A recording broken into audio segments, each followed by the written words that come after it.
Hello YouTube, this is Monique from Monique's Journey, and this is my week 13 and 3-month, one day early surgeversary video. So I'm happy to report, today is Friday, August 8th, 2014. And let's start with some numbers. My highest weight was 218, I'm 5'6". My day of surgery, I was 210. Last week I was 189.1, which brought me into the 80s, and this week I'm happy to report I'm still in the 80s at 187.9, so it's a 1.2 pound loss for the week, and brings me to a grand total of 30.1, so I'm in the dirty 30s. Very excited about that. I can't. The last time that I did a weight loss regimen, I was following new weight loss, and I think I did lose at least 30 pounds, but it took me significantly longer, probably more 4 or 5 months, and this is 3 months.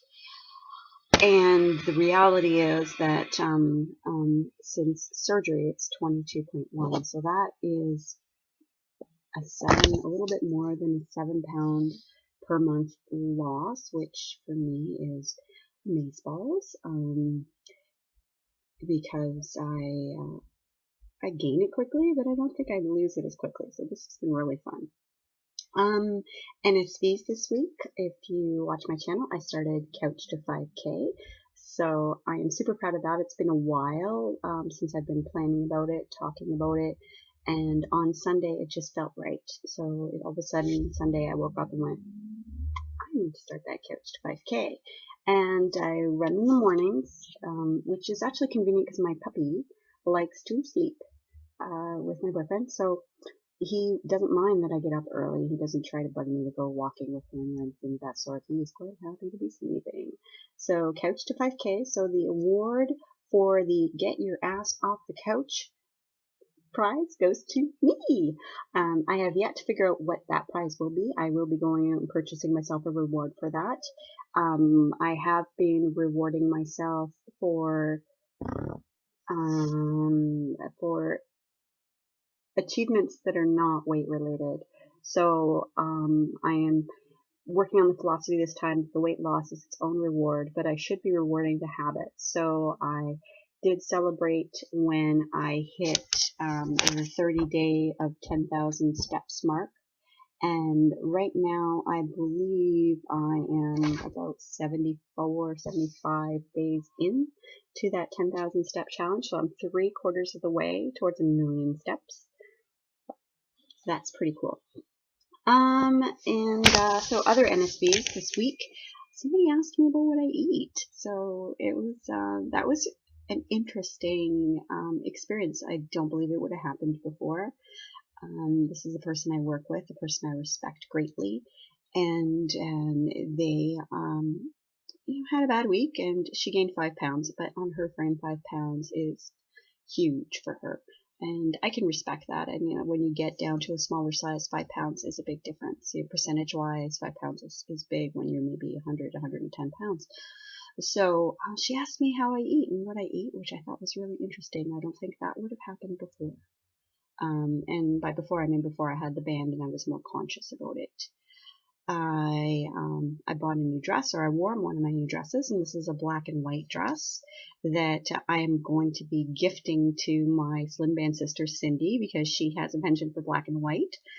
So Cindy, I'm going to wear this and wear it well, probably 4 or 5 times, and then pass it on to you. And cover your ears, Cindy. I don't want you to hear this, but it's a size 10. So anyways, and the reason why I didn't want her to hear is I just don't want her to be discouraged or think that I'm never going to be that size, because I remember thinking that size 10 was impossible, but it's not. I went shopping actually this week, and I went to one of my favorite stores, Ricky's. They had pants for $10 to $15, so I bought a bunch, and instinctively I went right to the size 14s. So I show up at the store, I walk to the rack, I go around the little rack till I get to size 14, and then I stop myself and went, wait a minute.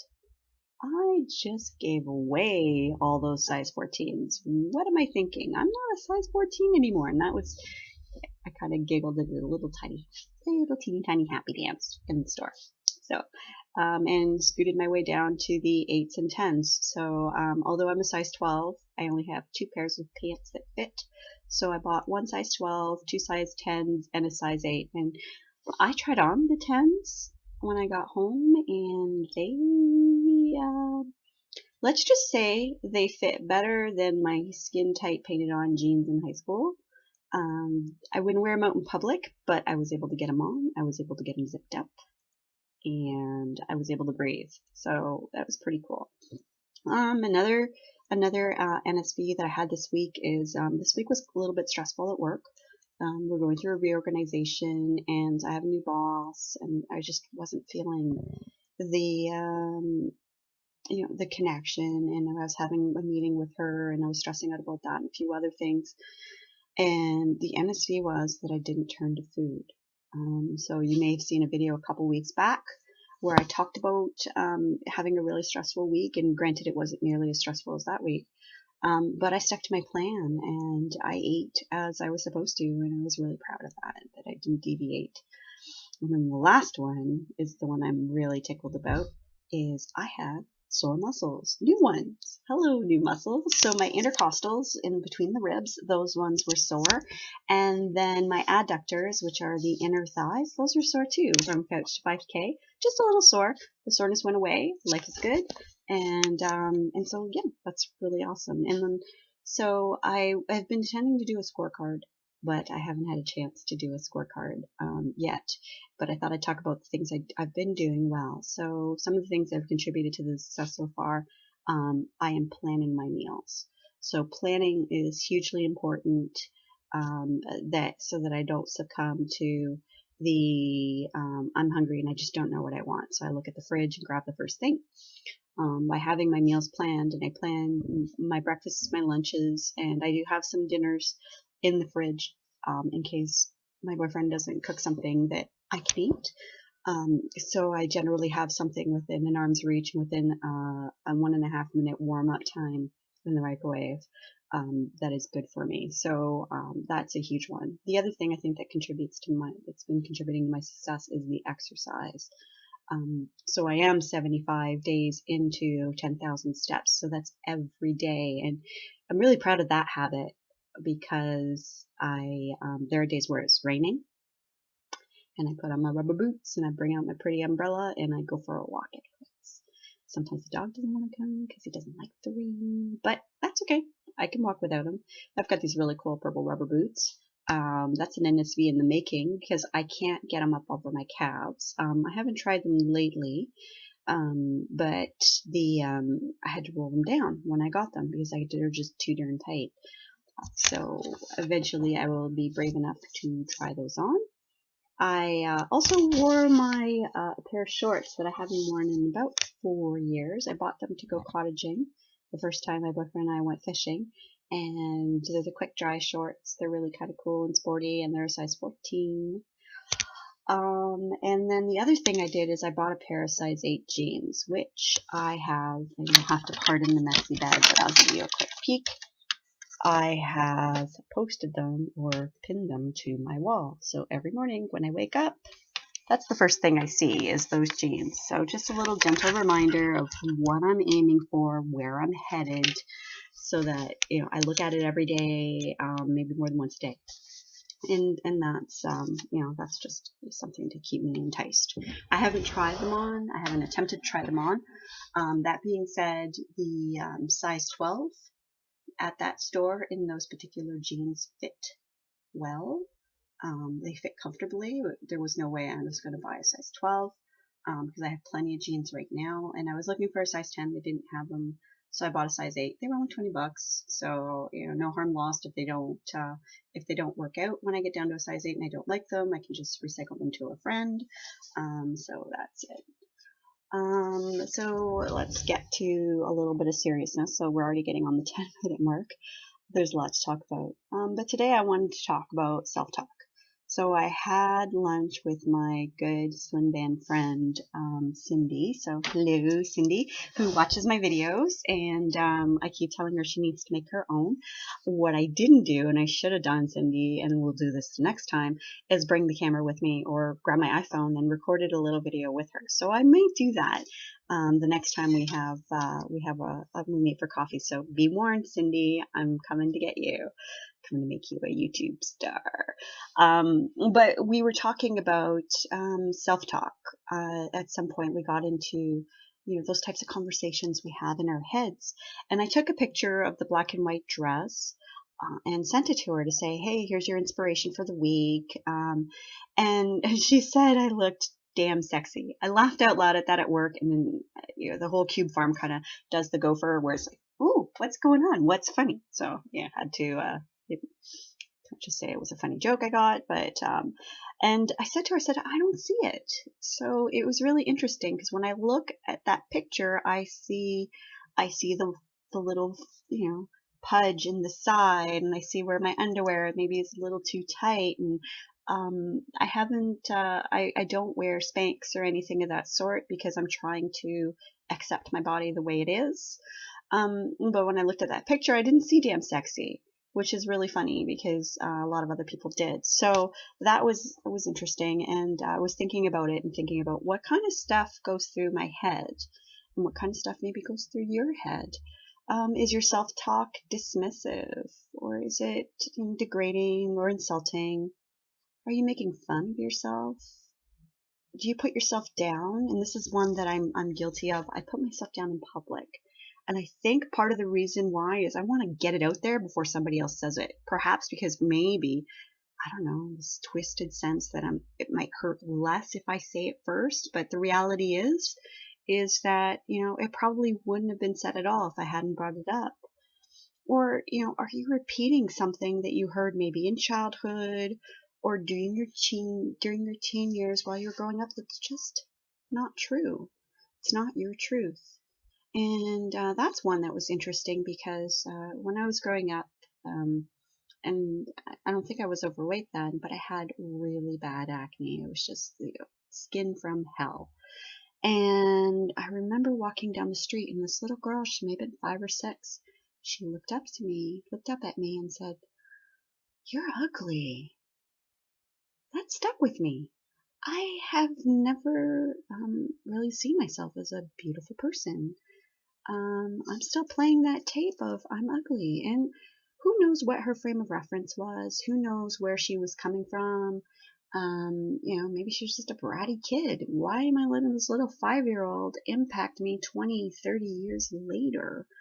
And why am I letting the things that maybe kids who teased me about at school or my parents said as we were growing up, I was bigger than my sister, I ate better than my sister. My sister was a hugely picky eater, and I was always the good one who ate. My sister was the bad girl who wouldn't eat.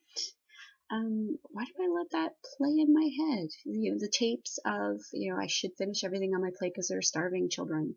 That one I managed to get rid of early on in my weight loss journey. One of the first few times that I lost weight. So, but really, trying to get onto the road of liking myself, or helping you get on the road of liking yourself. So what I'm doing is I've picked one small thing that I am proud of, one small thing that I like. And when negative self-talk comes in, when I say something negative, I have to automatically follow it up with something positive. So one of the ones that I'm very guilty of, and I probably said it earlier, my calves are huge. My calves are huge. So I have to follow it up with something else. So my calves are huge, but I have really nice cheekbones right now. My calves are huge, but my collarbones look really well. My calves are huge, but my eyes are beautiful. So hopefully every time I catch myself saying something negative, I can follow it up with something positive, and maybe at some point I'm hoping that it will stop. It will slow down. So other one is, I always forget where I put my keys. Oh, but I'm really good at math, so there you go. It's not so bad. And I do forget where I put my keys. But always and never are trigger words for negative self-talk. Generally, when I use words like always and never, it's a generalization. And being a mathematician, I say, oh, it's statistically impossible. You can't always be right. You can't never be hungry. You can't always be tired. You can't never be whatever. And usually when we use words like always and never, it's because we're so used to the state that we're in that we accept it as the reality, and then we don't notice that there are changes. So I used to be always tired. When I was in the throes of depression, I was always tired. Or I was tired, to be honest, I was tired quite a bit. There was actually a couple weeks where I was sleeping 22 out of 24 hours, and I was just getting up to get my kid to school, and then coming home and taking a nap, and then getting up to pick her up from school, and then taking a nap before I made her dinner. It was literally exhausting. I was on the wrong meds, got that fixed up, and life was going. But if I look for those words, I'm encouraging everyone to look for those words and to catch them and then release some goodness out of it. So catch and release. It's a very common phrase, but let's try to use it with our self-talk this week. So let me give you a body shot. And I apologize. I did not prep this ahead of time, so I'm not sure how far I should go, so that you can really see. This is the front. Here's the side. Here's the back. And here's the front again. So, with this being a far too long video, but kind of a double update, so you get two for the price of one, I'm going to let you go with these words. Be as kind to yourself as you are to others. Have a wonderful weekend. Take care. Bye-bye.